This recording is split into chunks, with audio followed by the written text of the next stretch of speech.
Art Laffer, he was an economic advisor for President Reagan. Anytime the government gets into picking losers and winners, you get into things like this.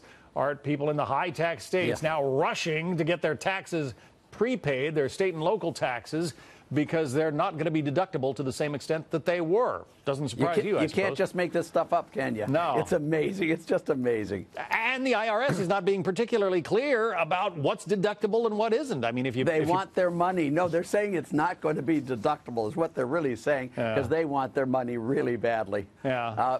I want to keep mine, too. So what can I say? It's a fight to the end. Right. And you know, New York's governor is trying to make it possible for people to prepay as many of their state taxes as possible. It partly opens up, you know, it brings money into the state coffers, but it's partly also a snub at President Trump. Yeah, well, you know, this just goes to show you that, by the way, state and local taxes should not be deductible at a federal level. I mean, they should be payable there, and they shouldn't be. And so this type of nonsense doesn't really make any sense whatsoever for the running of good government. It's just a tax loophole that you're trying to get around. And unfortunately, they've set it up this way. The tax codes are so arcane and complicated that there are all sorts of these things going on, John. Yeah, and even CPAs who are in the business of knowing the tax law, they're scratching their heads trying to figure out exactly what is deductible and what isn't. Have you ever talked to Don Rumsfeld on this? He writes a letter every year to the IRS. I have no idea if this tax return is correct. I have no idea. I can't figure it out, but here's what I think it might be. You know, it's just a very clever letter that he writes every year. And it's every year it's so true. It's just truer than anything. Look at this, just this last tax bill, John. It was 1,000 pages.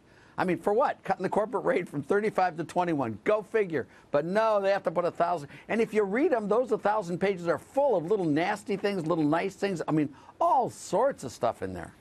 You're in the business of, well, predictions, I guess. You know, people like to make predictions with the new year coming on. What do you predict as a result of this Tax Reform Act?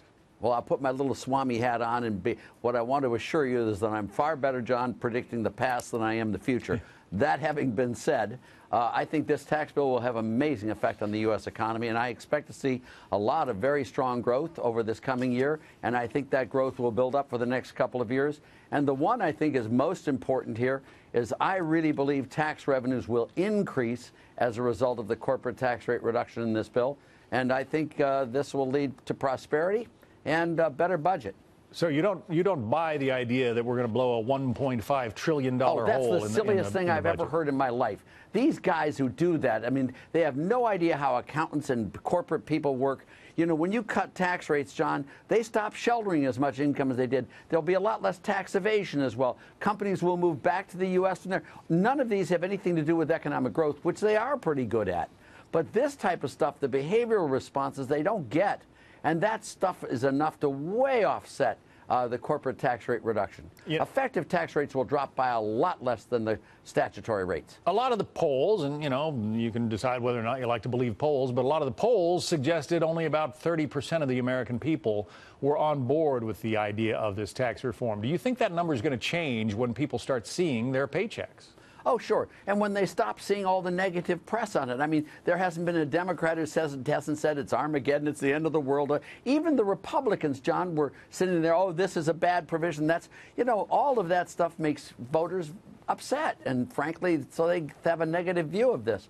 But once the storm clears, once the dust settles, I think you're going to see people like the growth. I think they're going to like their tax bills being much smaller than they have been. And I think they're going to like the prosperity. And I'm very excited about this. And if you look at it from a political standpoint, I'd much rather be on this side of the fence than on the other side going into the 2018 elections. Well, a Happy New Year to you, Art Laffer. Happy New Year, John. Thank you.